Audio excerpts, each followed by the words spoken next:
I knew one guy was going to be happy today. He's our next guest. He's Carson Palmer, former NFL quarterback and, of course, Heisman Trophy winner at USC. His weekly appearance brought to you by our good partner, Level Select CBD. Looking for next level relief? Visit levelselectcbd.com. All right. So what'd you think of the hire with Lincoln Riley? Yeah, it's a good day to be a Trojan, Dan. I think that one kind of came out of left field. Nobody was expecting it. Nobody was really talking about it. His name wasn't thrown around the rumorville, and now he's headed to LA to be the next coach at USC, and I think it's a fantastic win for the Trojans. Okay, I know that we got you in a little bit of trouble when you brought up Mike Tomlin's name on the wish list, but was Lincoln Riley's name on that wish list? And if so, how far back? Oh, he would have been at the top of the list. I just don't think anybody really knew his current contract situation. He only has or had 1 year left on his deal in Oklahoma. It seemed like a great fit, for him to stay at Oklahoma for the long haul. He'd had a ton of success and come in, and I think in 4 or 5 years been to the playoffs 3 of the 4 years, 3 of the 5 years. So it just wasn't on, his name was not on people's radar. And I think a majority of USC fans across the country, if they would have known Lincoln was in the running, he would have been at the top of everybody's list. Okay. Is there somebody that you thought was going to get it? Well, I think the obvious tie was the Luke Fickell tie with University of Cincinnati, and Mike Bohn, the current USC athletic director, having hired Coach Fickell to Cincinnati when Mike was at Cincinnati. It just was a natural fit. But this one, at this timing, you just didn't feel this timing. You didn't think there was going to be an announcement coming over Thanksgiving weekend. But like I said, just a huge win for all Trojans. But if you're a high school quarterback, and let's say you're a 4 or 5 star recruit, it feels like those quarterbacks have been leaving Southern California. Is Lincoln Riley enough for these high school seniors to say, I'm going to stay here in Southern California? Oh, absolutely. He's just look at the last 2 quarterbacks he had in Kyler Murray and Baker Mayfield. Both of them went number 1 in the draft. Both of them won Heisman trophies. They didn't have a ton of time to work under Lincoln and under his tutelage to really develop, but he developed them extremely quickly, which if you look at high school recruits right now, what's important is quick success. Nobody wants to go to university and wait 2 or 3 years and be the starter and wait for his turn. Guys want to go into college and play now, and they want to have success early. So if you're a young high school kid with those kind of aspirations, and you just look at the track record of what Lincoln Riley's done in a short amount of time with Kyler Murray and a short amount of time with Baker Mayfield, that's proven success very, very quick, very fast. So I think that's a great recruiting tool that Lincoln can go into these high school kids' living rooms and sit in front of their mom and dad and say, hey, look, the proof's in the pudding. I only had a year with Kyler. I had a very short amount of time with Baker, and I've found a way to get the best and to put the best talent out on the field around these players. And I think that's been a big factor in their success also. I think it's a great hire for USC. I think it's a smart move logistically for Lincoln Riley, because you can sort of have that Big 12 feel, but now you're in the Pac-12 because Oklahoma's going to the SEC. You can still stand alone a little bit like you did with Oklahoma in the Big 12, and you can do that in the Pac-12. What do you think? Oh, absolutely. It's much more difficult to get to the bowl championship, to get to the playoffs in the SEC. You got to worry about Georgia. You got to worry about Florida. You got Alabama and LSU and so on. In the Pac-12, you've really got Oregon if you're USC. And I know they just got beat a couple weeks ago by UCLA, but for the most part, you've got a much easier route to get to the playoffs going from the Pac-12. Oregon's consistently pretty good. Over the years, last 10, 15 years, Oregon's really the only challenger that SC's had, with an outlier every once in a while with Stanford that's had a couple good years. Washington State, has a couple good years every once in a while. But for the most part, it's a USC-Oregon conference. You go look at the SEC, everybody's a contender outside of a couple of schools. Yeah, I get it. And, he did a lot of recruiting in Southern California, too. And then you're going to get these kids who are going to decommit from Oklahoma and probably follow him to USC. You've already got a couple. I mean, you're already starting to hear rumblings. There's a couple great players at Mater Dei, which is one of the powerhouses in Southern California and really one of the powerhouse high schools in the country. And they've got 2 5-star recruits, the running back and the quarterback. Both were committed to Oklahoma. I wouldn't be surprised to see those guys change their minds and stay home. I mean, that it's tough to leave Southern California when you're a high school football player, and it's really tough to leave Southern California and go to Norman, Oklahoma.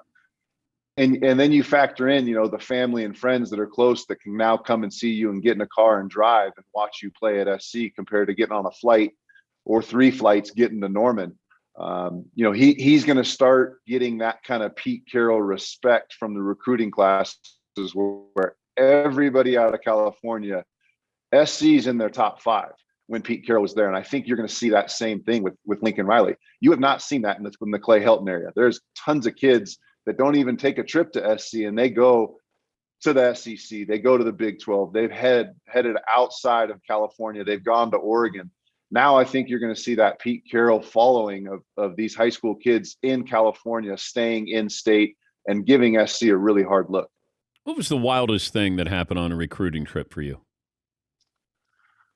I had a great recruiting trip to the University of Colorado when Rick Neuheisel was there. And Colorado wasn't a big powerhouse at the time. I just had a great relation with Coach Neuheisel and really, really liked him and wanted to be a part of what he had going at Colorado at the time. And our recruiting trip, we went paintballing, we went river rafting. We just did some outside the box things that you wouldn't expect to do on a recruiting trip. And that was part of, that was one of the things that made Rick Neuheisel such a great recruiter. He was a phenomenal recruiter, is he found ways to exploit the places that he was, University of Washington, UCLA, Colorado. He used all the things he had in his own backyard to attract kids. You just wanted a free trip to Colorado, didn't you? You weren't going there. No doubt. No, I mean, I hadn't been to Boulder. I'd heard good things, and at the time, Neuheisel they were an up and coming program, and being a Southern California kid, you wanted to get outside of SoCal and go see. I went to Notre Dame. I went to Colorado and SC, and had a blast on all my recruiting trips. Okay, no names, but what were you offered? Anything interesting anywhere?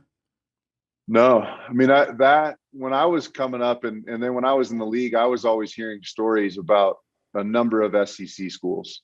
There's, when you go to USC, you got to be so careful if there are extracurricular activities going on, and kids are getting paid pre the name, image, and likeness world.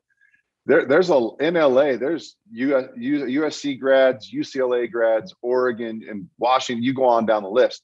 You go to Tuscaloosa, Alabama, there's not a whole bunch of Auburn fans. You go to Baton Rouge, there's not a bunch of Georgia Bulldogs in that area, and they protect their own. So all the stories I heard were coming out of the SEC, where they were really small college towns, and they could really control who was seeing some so-and-so ride around in a new Mercedes or a new Cadillac Escalade. We're talking to Carson Palmer, who got offered nothing to go to USC. Right? A great education, man. Of course, great you education. Did. Yes, I know. I paid for 2 of those educations. All right. When you're playing and you want to play, but you know that you're not helping your team play, who's it on to take Baker out? Or, Matthew Stafford looked like he was banged up yesterday. At some point, who makes that decision that it's better for us if you're not out there trying to gut this out? It's a team decision. And when you're talking about the quarterback of a franchise, it's a decision between Baker, the team doctor, the head team trainer, the owner, the GM, and the head coach. You can't just put it on the player, because the player is always going to say, I'm good, I'm fine. It's a collective discussion where everybody puts their weight in, makes their decision, comes up with why, the reasons why not. But you can't put it on one individual. And right now it looks like Baker's hurt. And the good thing that the Cleveland Browns have in their back pocket is Case Keenum. Case Keenum is a flat player. I mean, it hasn't worked out great when he's a starter year after year after year, but when he can spell a banged up, shoulder that Baker may have, or rib, or whatever the issues he has, you can still win a lot of games with him, especially with the talent they have. So, the best thing that Baker has and the Cleveland Browns have right now is Case Keenum. And it looks like, it looks like Baker's banged up. And if that group of minds get together and decide that the best thing for the team is Case Keenum, then they need to make that decision. I didn't understand this logic, and you can certainly help understand this. You got Aaron Rodgers playing on a toe that might need surgery. If you're the Rams, why aren't you going out of your way? Let's just put pressure on him. I know he can carve you up. He's looking for the blitz and all of those things, but I have to make him uncomfortable. And it just didn't feel like the Rams made Rodgers as uncomfortable as they should have. Yeah, you would like to see them come out in the first 3 or 4 drives and just put a ton of pressure on him and make him move, make him get in some uncomfortable situations and get off balance and throw off platform where he has to put a little more weight on that pinky toe and get him uncomfortable, like you said. But, they just kind of sat out and said, we're going to try to cover him. We're going to keep the ball in front of us. I personally would have liked them to put a ton of pressure on him early. And if he gets you in the first 2 or 3 drives, you can then back off and sit and play zone and keep the ball in front of you and not let him throw it over your head. But it just was too easy. I mean, when you see these quarterbacks that are banged up, and then, Sunday night was a great example. Baltimore knew that he was hurting. They could tell Baker was hurting. They've read all the press clippings. They've seen it.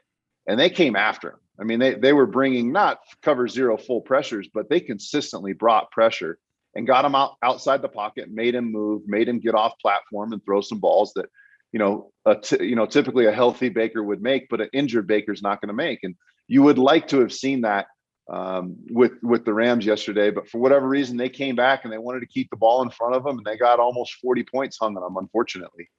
Yeah, I wonder about that because he might be playing himself out of getting that long-term contract by wanting to play to help this team. Yeah, I mean, that tough guy mentality is something that you want your quarterback to have. Every organization wants their franchise player to say, I can play no matter what. But again, this group of doctors and professionals and GMs and head coach, they need to get together and make that decision as a team and what's best for the team. But from a contractual standpoint going forward, I mean, you can't sit here and say that Baker's earned a long-term contract that's going to pay him $40 million a year. It's just flat out. The play on the field has not shown that he's worth 30, 40, 50 million bucks a year, which is where these contracts are heading currently. So they're in a tough spot. I mean, it's tough not to re-sign and give a long-term extension to a guy that's a number 1 pick, a guy that's kind of kept you somewhat in the playoff hunt every year he's been there. But not getting in the playoffs, and with the talent they have, they've got some huge decisions to make this offseason. As a former great quarterback, when I see Aaron Rodgers, and I'm talking about you being the former great quarterback, Aaron Rodgers it still feels like there's a backyard mentality to how he plays that position. That, the guy in the backyard, the quarterback's always the best athlete, and it still feels that way. How's he able to do it where it feels like it's when he's great, it's as effortless as anybody who plays in the game? It's as unorthodox as anybody I've ever seen play the position. I mean, it's funny as the last 20 years have progressed, the position of playing quarterback, and it started back in the day with the San Francisco 49ers and the Steve Youngs and the Joe Montanas, the progression. 1 hitch, 2 hitch, first, second, read, third, read, fourth, read, and you go through a progression. You read the curl and the flat to the hook to the check down. He doesn't play the game that way. And very, very few guys. I mean, another guy that really doesn't play that game that way is Mahomes. You rarely see them take a 5-step drop, 1 hitch, 2 hitch, 3 hitch throw. I mean, sometimes Aaron's in a back pedal. Sometimes he's in a traditional drop back. Sometimes he's doing some sort of pump fake at the line of scrimmage to pump the now and then, pump a draw. He's just absolutely, like you're saying, he's playing in the backyard and looking for somebody in the right mismatch situation, looking for somebody just to give him a sliver of room to fit a ball into. But as far as playing the game, the way that we're all taught, even these young kids coming up right now, they're taught it's a purely progression game. Aaron does not go through progressions. He looks for a mismatch, finds a way to manipulate the pocket, extend the play, and try to go for the big chunk play and not throw that check down when the defense is dictating that this ball needs to be thrown to the check down. He's just not willing to take that 5-yard throw. He wants that 25-yard back shoulder throw that we see him do week in and week out. As you said a couple of weeks ago, teaching young kids, don't emulate Aaron Rodgers because you can't. And probably the same with Mahomes. But if you sat down with him, could he teach you something about what he does that you wouldn't be aware of right now? Oh, absolutely. I mean, there's so much going on that we as NFL fans can't see from the NBC cut or the Fox cut. If we had the coach's cut, which is that camera that's at the very top of the stadium that's showing all 22 players in the field at the same time, you can pick up some things that way. But who knows? I mean, that's why he's so difficult to coach. And you've seen kind of coaches that always seem to be somewhat on the hot seat, and from McCarthy and now the issues with LaFleur we were hearing about early on this year and last season. He's got to be difficult to coach because you can call a play and number one is not open, but number two is wide open, and he just moves right past number two, and every once in a while he'll take a sack waiting for number three or number four, hoping number four comes open in his read. And that's got to drive coaches absolutely nuts, but absolutely hands down, he is worth the headache. Concerns about the Rams? I'm not. I mean, I know they've had a couple tough weeks in a row. But at the end of the day, Odell Beckham is still trying to figure it out. Matt Stafford is still trying to figure him out. We're going to see there's enough season left before the playoffs start that we're going to start to see those two guys mesh a little bit more. You saw Odell catch the sluggo, the slant go route for the touchdown. We're going to start seeing more of that. I mean, he's getting more and more comfortable with the formations. And that's one thing you got to realize about a Sean McVay offense is there is so much going on before the ball is snapped. There are so many shifts, motions, movements, checks that are happening that you just can't come in and pick those up no matter how smart you are in 2 or 3 weeks. Those are going to take a month and a half. So, I mean, this team is just loaded with talent. They have some of the best defensive players in all of football. They have some of the best offensive players in all of football. And when you have that combined with that coach, it's a good recipe. I look to see them getting in the playoffs and really picking up some steam. You gave us piss missile last week. You promised another one this week. So what are you offering up with football jargon? Dan, I'm not an off the cuff kind of guy. It's got to come naturally. It's got to be more organic. You said I said give me more, and you go wait till next week. You didn't prepare. You did not prepare. Film study. I woke up at 2 this morning preparing for the DP show. So I've been preparing all morning, but it's got to naturally and organically come off the top. You can't just ask for a list of them. Okay. Maybe next week. That's the cliffhanger. Maybe next week. All right. Well, congratulations on your Trojans. You're back. We're back, baby. Thank you, bud. That's Carson Palmer joining us courtesy of Level Select CBD. The next level relief, Level Select CBD.